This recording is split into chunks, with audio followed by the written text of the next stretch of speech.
What's up, guys? What's going on? I'm Paul. This is Pauline Theology's daily devotional, and we're going through the book of John.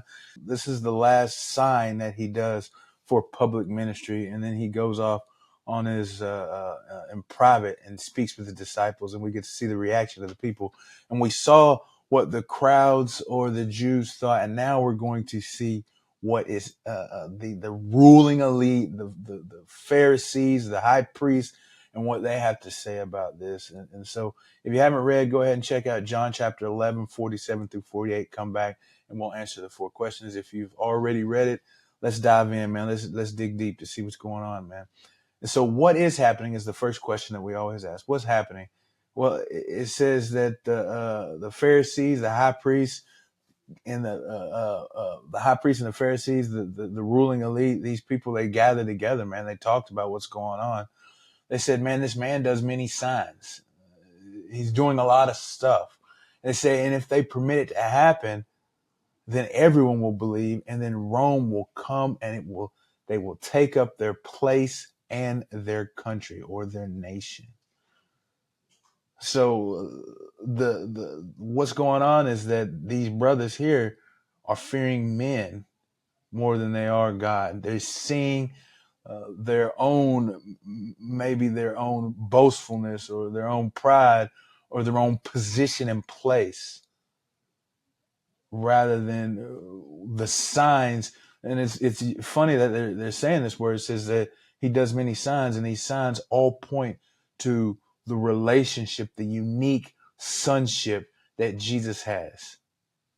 And they don't want to see it because they don't want to lose their position or their nation.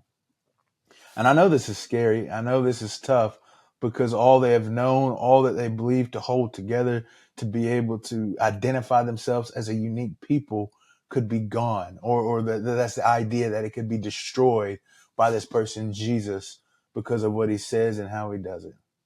That's a scary, crazy thing. But they lose the biggest and the most wonderful picture by looking at themselves. And so the question here is well, what's to say about God first? Because application is oozing out of this. And I know it's only a couple verses, but application is oozing out of this. But what's to say about God? First off, he's the one that's ultimately on the throne. Okay.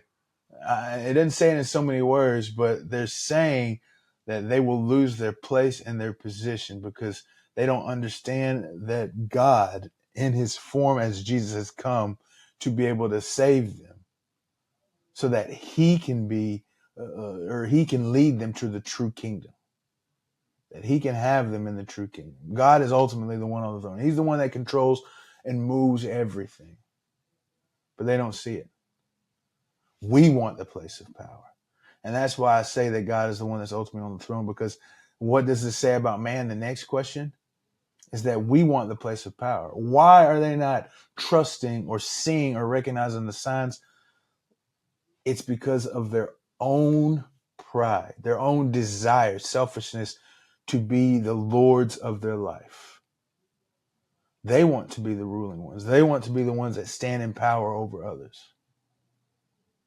They want to be the ones that get to be boasted in and lifted up. That's ultimately the reason why they don't believe, is because they desire the throne of their life. They desire to rule their own actions. So how do we apply these truths to our lives, man? Well, we got to ask the question, a most important question, is who gets the authority in our life? Who gets the ultimate say into what's going on? What do we fear? Are we fearing God or are we fearing man? And today we actually was going through a Bible study with my growth group, and that was the thing they said, is that it's like, man, we don't boast in ourselves. We find boldness in Jesus, that whether it be to follow or listen to you guys or to do what God says, we will choose to do what God says. And so that's the question for you today. Who gets the authority in your life? Who's the ruler of your life? Are you doing things for the pleasure or the the prestige or the honor of man? Are you doing this because this brings glory to the one and only one who deserves glory, Jesus? I appreciate you guys for listening, and I'll see you in the next episode.